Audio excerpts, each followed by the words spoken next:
Assalamu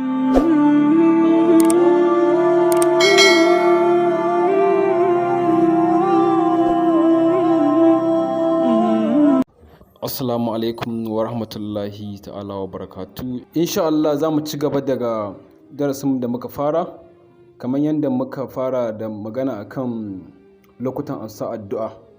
Insha Allah shine za mu ci gaba mu fara bidiyon. Na 8, lokacin da zakara ya yi cara, shi ma lokaci ne na amsar addu'a.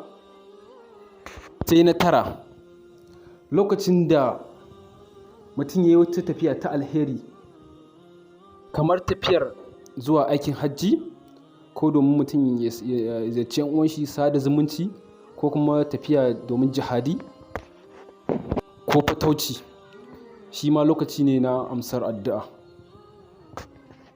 Na 10, ranar arfa.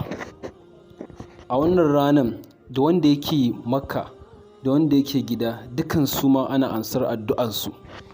11, lokacin zubar ruwan sama, ma'ana lokacin da ake ruwan sama, shi ma lokaci ne na amsar addu'a.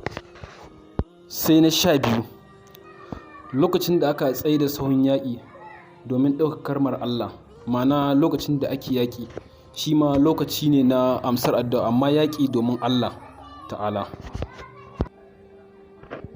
Lokacin da mutum ya yi sujada, shi ma lokaci ne na amsar addu'a, ma'ana lokacin da mutum ya yi sujada, shi ma lokaci ne na amsar addu'a. Mutum zai iya, ma'ana za ka iya yin sujada haka kullum, bayan ka yi alwala sai ka sujada, sai ka roƙi Allah, ko kuma bayan ka gama sallanka na farilla ko nafila sai ka yi sujada, sannan sai kuma ka roƙi Allah buƙatu, shi ma Allah yana amsa addu'a in mutum ya haka. Sai na 14, lokacin da mutum ya farka daga bacci, musamman idan mutum ya karanta subhanallah walhamdulillah wala ilaha illallah wallahu akbar kafa 10, duk abin da mutum ya roƙa insha Allah in dai wannan zai samu biyan bukata. Allah ta'ala ya sa mu dace. Dan Allah muna roƙon idan baka mana subscribe ba, da ka yi mana subscribe, sannan ka danna mana alamar liking, ta haka ne bidiyon zai ƙara shiga wurin al'umma, sannan kuma muna buƙatar dan Allah da ka yi sharing ma sauran 'yan uwa domin su amfana. Wassalam, mun gode.